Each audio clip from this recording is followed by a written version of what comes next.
नमस्कार मंडळी, मी पंढरनाथ ठोंबरे आपलं स्वागत करतो. सध्या दोन्ही शिवसेनेचे कोर्टात वाद सुरू आहेत. शिवसेना कोणाची, धनुष्यबाण कोणाचं, गेल्या 3 ते 4 वर्षापासून हे प्रकरण कोर्टामध्ये सुरू आहे आणि दोन्ही पक्षांना तारीख पे तारीख मिळते. मात्र आता धनुष्यबाण आणि शिवसेना नाव हे पुन्हा उद्धव ठाकरेकडे जाते का, अशी चर्चा सुरू झालेली आहे. अशा प्रकारचा युक्तिवाद त्यांचे वकील कपिल सिब्बल करतायत.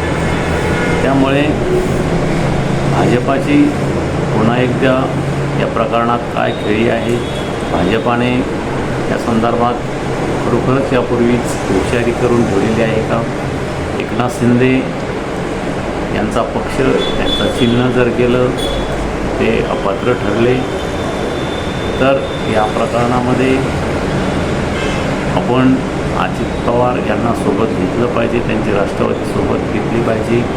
ही हुशारी अगोदरच भाजपाने केली का आणि त्याचा फायदा येणाऱ्या काळात आता भाजपाला होईल का, आणि एकनाथ शिंदे यांचं काय होईल अशी एक चर्चा आता एकदा राजकीय वर्तुळामध्ये सुरू झालेली आहे.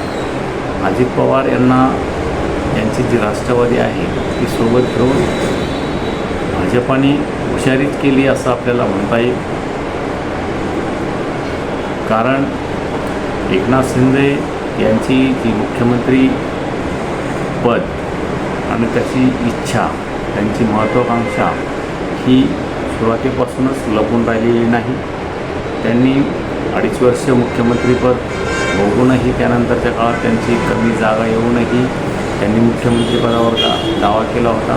त्यानंतर पालकमंत्रीपदावर वरूनही भाजप आणि एकनाथ शिंदेमध्ये अनेक वाद झाले आणि हे वाद कायमच राहिलेले आहे.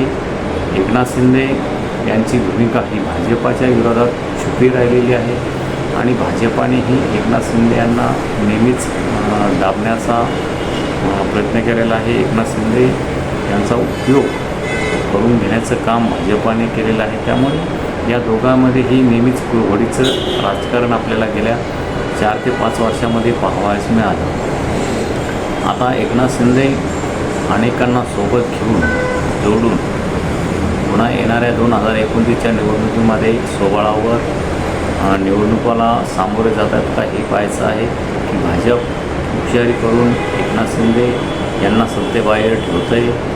एकनाथ शिंदे भाजपाला चितपट करतायत, करेक्ट कार्यक्रम करतायत, हे येत्या काळात आपल्याला दिसेलच. कारण एकनाथ शिंदे हे नेहमीच म्हणतात की आपण कोणाचाही करेक्ट कार्यक्रम करू शकतो. त्यामुळे त्यांनी उद्धव ठाकरे यांचाही करेक्ट कार्यक्रम केला, त्यांची शिवसेना घेतली, धनुष्यबाण घेतला आणि येणाऱ्या काळामध्ये भाजपला एकनाथ शिंदे जड भरतील अशी भीती ही भाजपला होती. त्यामुळे त्यांनी एकनाथ शिंदे यांचं पंख छाटण्याचं काम सुरू केलेलं आहे.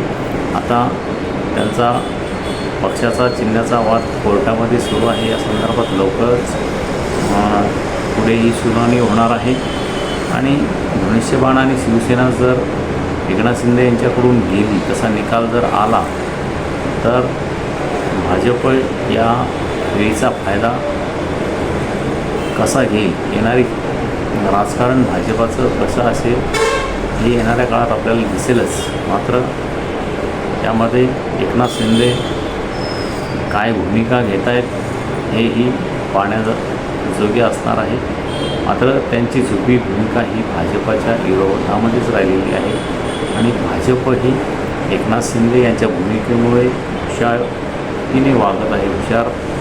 त्यांची हुशारी येणाऱ्या काळात कामा येणार आहे. कारण अजितदादा यांचा राष्ट्रवादी पक्ष कमी त्यांनी सोबत घेतलेला आहे आणि ज्या काही कमी जागा पडतील त्या राष्ट्रवादीकडून त्यांना भरून काढता येतील असं त्यांचं राजकीय गणित राहिलेलं आहे आणि त्यांनीही मतदारसंघनिहाय स्वबळावर लढण्याची तयारी भाजपानेही केलेली आपल्याला या संपूर्ण महाराष्ट्रामध्ये दिसून येते. आपण आपली प्रतिक्रिया नक्की कळवा.